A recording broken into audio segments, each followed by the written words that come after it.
السلام علیکم، کیا حال ہے بچوں؟ ٹھیک ٹھاک خیریت سے ہیں؟ بچوں، آج سے ہم سیرت النبی صلی اللہ علیہ وآلہ وسلم کے موضوع کو شروع کر رہے ہیں اور اس میں مختلف حصے ہوں گے۔ یعنی یہ سیرت النبی کئی ویڈیو پر مشتمل ہوگی۔ آپ لوگ کوشش کریں کہ ان حصوں کو باقاعدہ طور پر دیکھیں۔ تو حضور صلی اللہ علیہ وآلہ وسلم کی زندگی کو شروع کرنے سے پہلے ہمیں یہ جاننا ضروری ہے کہ حضور صلی اللہ علیہ وآلہ وسلم سے قبل عرب کے کیا حالات تھے، عرب کہاں پر ہیں۔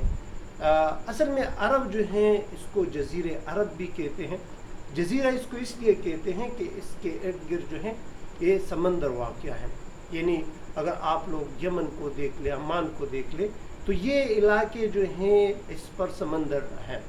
اور جو دوسرا علاقہ ہے جس کو آپ لوگ حجاز کا علاقہ بھی کہتے ہیں، اس میں طائف کا شہر ہے، مکہ مکرمہ ہے، مدینہ منورہ ہے۔ یہ سلسلہ جو ہے اس میں باغات ہیں، اس میں جو ہے پہاڑی سلسلہ ہے، دوسرے علاقوں میں ریگستان ہے۔ تو یہ پورا علاقہ عرب کا ایک جزیرہ نما ہے۔ اور عرب اس لیے مشہور ہے کہ سلطنت عثمانیہ کے بعد یہاں پر عربوں نے حکومت کی، جس کی وجہ سے ان علاقوں کا نام جو تھا وہ سعودی عرب پڑا۔ اچھا، ہم علاقے کی تو زیادہ تفصیل میں نہیں جائیں گے کیونکہ ہمارا مقصد سیرت نبی صلی اللہ علیہ وآلہ وسلم پر بات کرنا ہے۔ اور سیرت النبی یا حضور صلی اللہ علیہ وآلہ وسلم سے پہلے جس کو ہم قبل بعث کہتے ہیں، وہ عرب میں کیا حالات تھے۔ تو ہم شروع کریں گے حضرت ابراہیم علیہ السلام کے دور سے۔ حضرت ابراہیم علیہ السلام اور حضرت عیسیٰ علیہ السلام کے درمیان تقریباً 2000 سال کا تقریباً فاصلہ ہے۔ آپ لوگوں کو ہماری ویڈیو میں آپ لوگوں نے حضرت ابراہیم علیہ السلام کا قصہ سنا ہے کہ حضرت ابراہیم علیہ السلام ایک بادشاہ وقت کے سامنے وہ ڈٹے اور اس نے حضور ابراہیم علیہ السلام نے دین کی تبلیغ کی اور لوگوں کو راہ ہدایت پر لائے۔ پھر ان کا یہ سارا نسب جو تھا جس میں اس کے اولاد تھی، حضرت اسحاق علیہ السلام، حضرت اسماعیل علیہ السلام سے لے کر حضرت عیسیٰ علیہ السلام تک یہ سلسلہ نبیوں کا چلتا رہا۔ اور عرب میں مختلف دور میں مختلف پیغمبر آئے۔ حضرت یعقوب علیہ السلام کے اولاد میں سے بہت زیادہ پیغمبر آئے، اور جس کو آپ لوگ اکثر اپنے بزرگوں سے، علماء سے سنتے ہو کہ بنی اسرائیل۔ تو بنی اسرائیل کے جو اولاد میں سے تھے بہت زیادہ پیغمبر آئے، اور یہ سلسلہ چلتا رہا۔ اور حضرت اسماعیل علیہ السلام کے اولاد میں سے پھر حضور صلی اللہ علیہ وآلہ وسلم عرب میں جو تھے وہ بطور آخری پیغمبر اللہ تعالیٰ کی طرف سے مسلمان پورے دنیا کے لیے وہ ہدایت بن کر آئے۔ حضور صلی اللہ علیہ وآلہ وسلم کی سیرت کو شروع کرنے سے پہلے ہم حضور صلی اللہ علیہ وآلہ وسلم کے دور کے نزدیک جو واقعات ہوئے تھے وہاں سے ہم آغاز کریں گے۔ اور اس کا آغاز ہم کرتے ہیں جو آپ لوگ اکثر سورت پڑھتے ہو، سورہ فیل قرآن مجید میں ہے، آخری پارے میں، آخری 10 سورتوں میں یہ سورت جو ہے آپ لوگوں کو بچوں کو یاد ہے۔ الم تر کیف فعل ربک باصحاب الفیل، یہ سب بچوں کو یاد ہے اور نماز میں آپ لوگ پڑھتے ہیں، پورا واقعہ اس صورت میں آیا ہے۔ تو اس واقعے سے انشاءاللہ ہم آغاز کریں گے۔ واقعہ جو فیل ہے، حضور صلی اللہ علیہ وآلہ وسلم کے ولادت سے تقریباً 50 یا 55 دن پہلے یہ اصحاب فیل کا واقعہ قرآن مجید میں اس کا ذکر آیا ہے۔ نجاشی شاہ حبشہ کی طرف سے ایک حاکم جس کا نام ابرہہ تھا۔ اچھا، ابرہہ ایک عیسائی بادشاہ تھا، اور اس نے یمن کے دارالخلافہ صنعاء میں ایک بہت ہی خوبصورت عمارت تعمیر کی۔ اس کا مقصد کیا تھا اس عمارت کو تعمیر کرنے کا؟ کہ لوگ جو ہیں وہ خانہ کعبہ کے بجائے یہاں پر یمن میں اس عمارت کی جو ہیں وہ عبادت کریں۔ اس کا مقصد یہ تھا کہ سارے جو تجارتی قافلے ہیں وہ مکہ سے کے بجائے یہاں یمن میں آئیں گے، تو اس کا ایک لالچ بھی تھا اور اس نے ایک بہت ہی خوبصورت عبادت گاہ جو تھی وہ تعمیر کی. بچوں میرے ساتھ رہیے گا اور یہ واقعہ جو ہیں اپنے بڑوں کو بھی اسی طرح سنائے جس طرح میں آپ لوگوں کو یہ سنا رہا ہوں. تو وہ ابرہہ بادشاہ جو تھا اس کا مقصد کیا تھا کہ لوگ خانہ کعبہ کے بجائے یعنی اس کو عبادت کرنے کے بجائے اس خوبصورت عمارت کی جو ہے وہ عبادت کریں. اس وقت چونکہ خانہ کعبہ جو تھا وہ قریش کے ہاتھ میں تھا, یعنی حضور صلی اللہ علیہ وآلہ وسلم کے نانا دادا مبارک حضرت عبد المطلب, آپ لوگ نے نام سنا ہوگا, اگر کسی نے نام نہیں سنا تو حضور صلی اللہ علیہ وسلم کے والد کا نام حضرت عبداللہ اور اس کے دادا کا نام عبد المطلب تھا. یہ نام آپ لوگ یاد رکھیں. عبد المطلب جو تھا اس وقت وہ قریش کا بڑا تھا, سربراہ تھا, اور خانہ کعبہ اس کے تحویل میں تھا, وہ اس کی حفاظت کرتا تھا.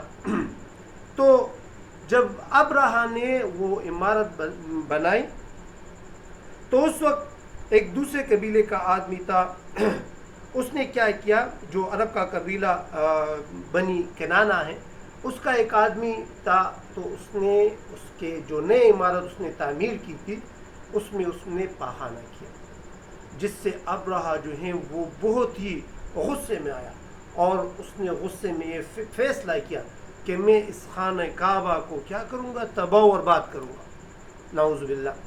یہ اس کا ارادہ تھا. تو اسی ارادے کو تکمیل تک پہنچانے کے لیے اس نے کیا کیا, اس نے ہاتھیوں کا ایک لشکر تیار کیا. بہت بڑے بڑے ہاتھی اس میں تھے اور افواج جو ہے اس نے تیار کیا. یہاں پر اس کا پتہ جو تھا وہ کسی نے اطلاع دی حضرت عبد المطلب کو. تو حضرت عبد المطلب نے کہا کہ یہ اللہ تعالیٰ کا گھر ہے, خانہ کعبہ اللہ کا گھر ہے, اس کی حفاظت جو ہے وہ اللہ کرے گا. تو حضرت عبد المطلب نے کیا کیا, لوگوں کو ہدایت دی کہ آپ لوگ کیا کریں, آپ لوگ خانہ کعبہ اور مکہ مکرمہ کو خالی کریں. وہاں سے ابرہہ کا لشکر آ رہا ہے. یہاں پر کیا کیا, یہاں پر حضرت عبد المطلب کے کہنے پر مکہ والوں نے مکے کو خالی کیا, یعنی وہاں سے وہ لوگ ایک پہاڑی کی طرف چلے گئے. اچھا, جب ابرہہ آ رہا تھا تو راستے میں جو جنگلوں میں ان قبیلوں کے جو مکہ میں رہنے والے لوگ تھے اور ارد گرد کے لوگ جو قبیلے تھے ان کے جانور تھے. تو سب سے پہلے ابرہہ نے کیا کیا, اس جانوروں کو قبضے میں لے لیا, اور ان جانوروں میں حضرت عبد المطلب کے 200 اونٹ تھے.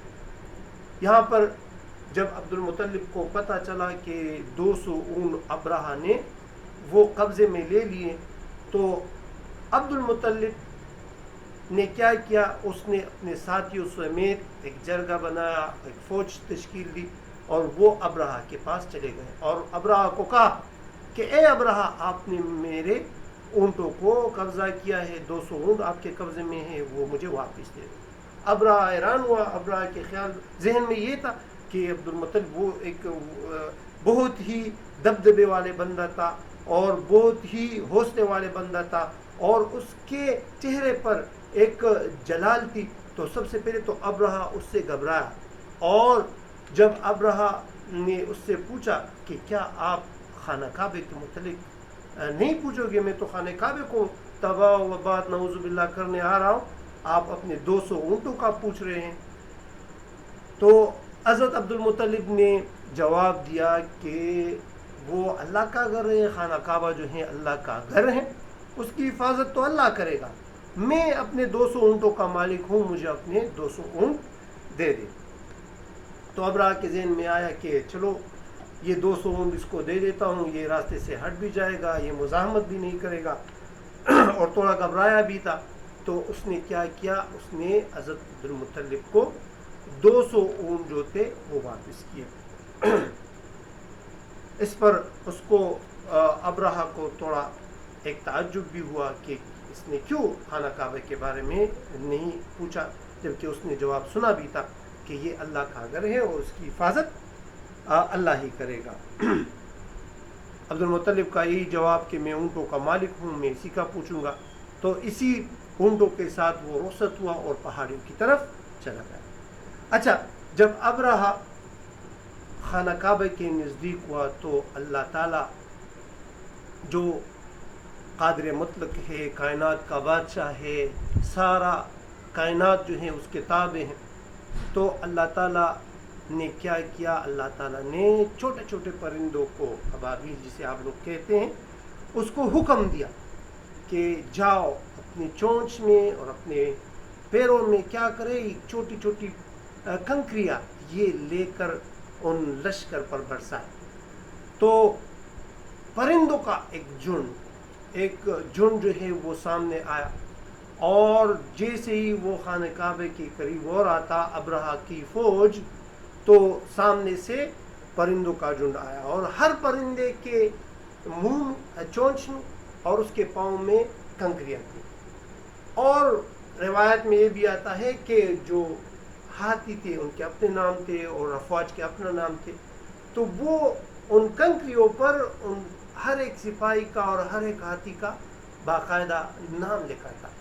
تو وہ جھنڈ جب اس فوج کے اوپر سے گزرا تو اس نے وہ بم برسائے۔ وہ بم میں سے تھے جیسے ایٹم بم۔ وہ جس آدمی کے سر پر گرتا تو وہ اس کے سر سے گزرتا ہوا نیچے سے نکل جاتا، اور وہیں پر وہ زمین بوس ہو جاتا۔ اس کا ابرہہ کا تمام لشکر جو تھا وہ زمین بوس ہوگا۔ اور ابرہہ پر کیا ہوا کہ ابرہہ پر جو ایک مرض سا ہوتا ہے، ابرص کا مرض، وہ آیا، اس کے بدن سے خون اور پیپ وغیرہ نکلنا شروع ہو گیا، وہ واپس ہونا شروع ہوا۔ روایت میں آتا ہے کہ اس کا انتقال، وہ ہلاک ہوا کہاں پر؟ یمن کے علاقے میں، جبکہ اس کی ساری فوج جو تھی وہ مکہ مکرمہ میں ہلاک ہو گئی۔ پھر اللہ تعالیٰ نے اپنے شان کے مطابق وہاں پر ایک طوفانی بارش برسائی، طوفان لایا اور اس جگہ کو صاف کیا۔ اچھا، جب مکہ کے لوگوں نے اور اس کے ارد گرد کے علاقے یعنی عرب کے لوگوں نے دیکھا کہ قریش کو اللہ تعالیٰ نے ایک عزت دی اور اس فوج کو تباہ و برباد کیا، جس کے مخالفت میں یا اس کی مزاحمت میں وہ سامنے بھی نہیں آئے، پھر بھی اللہ تعالیٰ نے قریش کو کیا دیا؟ ایک فتح نصیب فرمائی۔ تو لوگوں کے دلوں میں کیا ہوا؟ لوگوں کے دلوں میں قریش کی عزت جو تھی وہ اور بھی بڑھی۔ قریش کے معنی تو آپ لوگوں کو پتہ ہے کہ قریش سمندر کے اس بڑے جانور کو کہتے ہیں جو دوسرے تمام جانوروں کو کھا جاتا ہے لیکن وہ خود نہیں شکار کیا جا سکتا۔ تو اسی لیے اس قریش، اس قبیلے کا نام قریش بھی تھا، اور اس کی عزت اور بھی بڑھ گئی اس واقعے سے، اور لوگوں کو ایک صاف یعنی ایک نشانی کے طور پر یہ واقعہ آیا کہ اس قبیلے میں یعنی قریش کے قبیلے میں کوئی پیغمبر آنے والا ہے۔ اور وہ پیغمبر کون تھا؟ وہ اسی عبد المطلب کا نواسا، یعنی اس کے بیٹے عبداللہ، اس کے بیٹے محمد صلی اللہ علیہ وآلہ وسلم۔ تو حضرت محمد صلی اللہ علیہ وآلہ وسلم کی ولادت اسی قبیلے یعنی قریش حضرت عبد المطلب کے گھرانے میں ہوئی۔ اسی واقعہ کو انشاءاللہ ہم جاری رکھیں گے، اور بچوں سے درخواست ہے کہ یہ واقعہ اسی تسلسل کے ساتھ سنیں کہ وہ خود بھی اس کو سیکھیں اور دوسروں کو سنائیں۔ سنانے سے یہ ہوتا ہے نا کہ یہ واقعہ جو ہے وہ ذہن میں بیٹھ جاتا ہے۔ تو انشاءاللہ یہاں سے پھر شروع کریں گے، یعنی جو فیل کا واقعہ ہم نے سنایا، اس کے بعد پھر کیا ہوتا ہے تو انشاءاللہ اگلے ویڈیو کا انتظار کریں، اور انشاءاللہ اگلے ویڈیو میں ہم آئیں گے اس واقعے کو، سیرت النبی کو انشاءاللہ آگے بڑھائیں گے۔ تب تک کے لیے اجازت، اللہ حافظ۔ اس چینل کو سبسکرائب کر کے آگے شیئر بھی کریں۔ شکریہ جی۔